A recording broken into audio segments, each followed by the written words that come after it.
ముఖ్యమంత్రి రేవంత్ రెడ్డి తీరుపై మంత్రులు రగిలిపోతున్నారా? సరిగ్గా పనిచేయని మంత్రులను తొలగిస్తామని మీడియాకు లీకులు ఇవ్వడం పట్ల ఆగ్రహంగా ఉన్నారా? జూబ్లీహిల్స్ లో కాంగ్రెస్ పరిస్థితిని గమనించిన సీఎం రేవంత్ మంత్రులపై నెపం వేసి తప్పించుకోవాలని చూస్తున్నారా? జూబ్లీహిల్స్ లో అన్యమనస్కంగానే ప్రచారానికి వెళ్తున్నారా? అజార్ కు మంత్రి పదవి ఇచ్చిన మైనారిటీలలో మార్పు రాలేదా? Let's watch this story.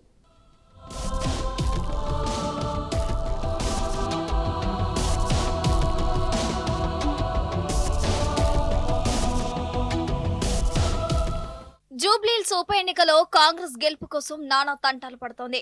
3 నెలలకు పైగా మంత్రులు, కార్పొరేషన్ చైర్మన్లు నియోజకవర్గంలో తిష్టవేసి ఇన్ఛార్జీలుగా పనిచేస్తున్నప్పటికీ కాంగ్రెస్ పార్టీ పరిస్థితి మెరుగుపడటం లేదు. ఇప్పటికీ సర్వేలన్నీ బీఆర్ఎస్ పార్టీకి అనుకూలంగా ఉండటంతో హస్తం పార్టీ ఉక్కిరిబిక్కిరవుతోంది. ముఖ్యంగా మైనారిటీలపై ఆశలు పెట్టుకుంటే ఆ వర్గాల నుంచి ఆశించిన స్థాయిలో మద్దతు లభించడం లేదు. దీంతో అనూహ్యంగా Congress working president, Jubilee Hills incharge Mohammed Azharuddin కు మంత్రి పదవి కట్టబెట్టింది కాంగ్రెస్ అధిష్టానం. అయితే ముస్లింల అసంతృప్తిని చల్లార్చడానికి అజార్ ను క్యాబినెట్ లోకి తీసుకున్నప్పటికీ ఇప్పటి వరకు ఏ శాఖ కేటాయించకపోవడంతో మైనారిటీలు గుర్రుగా ఉన్నారట.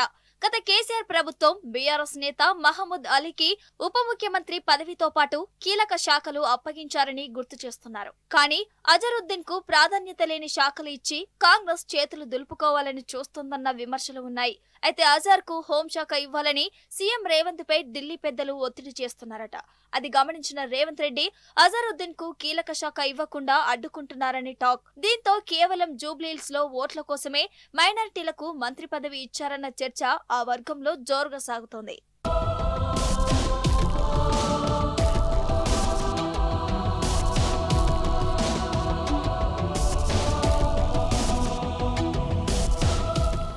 ముఖ్యమంత్రి రేవంత్ రెడ్డి తీరు పట్ల మంత్రులు రగిలిపోతున్నారట. జూబ్లీహిల్స్ లో కాంగ్రెస్ అభ్యర్థి నవీన్ కుమార్ యాదవ్ గెలుపు బాధ్యతలు చూసుకోవాల్సిన రేవంత్ రెడ్డి తప్పిదాలను మంత్రులపై వేసి తప్పించుకుంటున్నారన్న ఆరోపణలు ఉన్నాయి. అందులో భాగంగానే సీఎం రేవంత్ తన నివాసంలో జరిగిన సమీక్షలో జూబ్లీహిల్స్ లో సరిగ్గా పనిచేయని మంత్రులపై వేటు తప్పదని మీడియాకు లీకులు ఇవ్వడం పట్ల వారు రగిలిపోతున్నారట. ముఖ్యమంత్రి రేవంత్ రెడ్డి చేసే తప్పిదాలను తమపై రుద్దుతున్నారని మినిస్టర్లు మండిపడుతున్నారట. జూబ్లీహిల్స్ లో అన్యమనస్కంగానే ప్రచారం చేస్తున్నారట మంత్రులు. రేవంత్ రెడ్డి తీసుకుంటున్న తప్పుడు నిర్ణయాల ప్రభావం జూబ్లీహిల్స్ లో ఉండటం వల్లే అమాత్యులపై బాధ్యత వేసి రేవంత్ సైడ్ అవుతున్నారన్న వాదన ఉంది.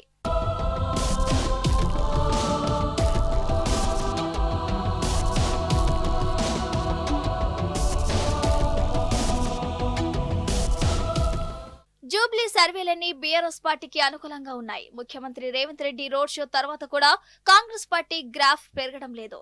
మైనారిటీలకు మంత్రి పదవి ఇస్తే ఆ వర్గాలన్నీ తమ వైపు తిరుగుతాయని ఆశించిన ఫలితం దక్కలేదట. ఇవన్నీ పసిగట్టిన రేవంత్ రెడ్డి జూబ్లీహిల్స్ లో హస్తం పార్టీ ఓడిపోతే మంత్రుల వల్లే ఓడిపోయామని అధిష్టానానికి చెప్పాలని భావిస్తున్నారట. అందులో భాగంగానే మొన్న జరిగిన సమీక్షలో మీడియాకు లీకులిచ్చారన్న అనుమానం మంత్రులు వ్యక్తం చేస్తున్నారు. ముఖ్యమంత్రి రేవంత్ రెడ్డి చేయాల్సిన పని చేయకుండా మంత్రులపై రుద్ది తప్పించుకోవాలని చూస్తున్నారని మండిపడుతున్నారు.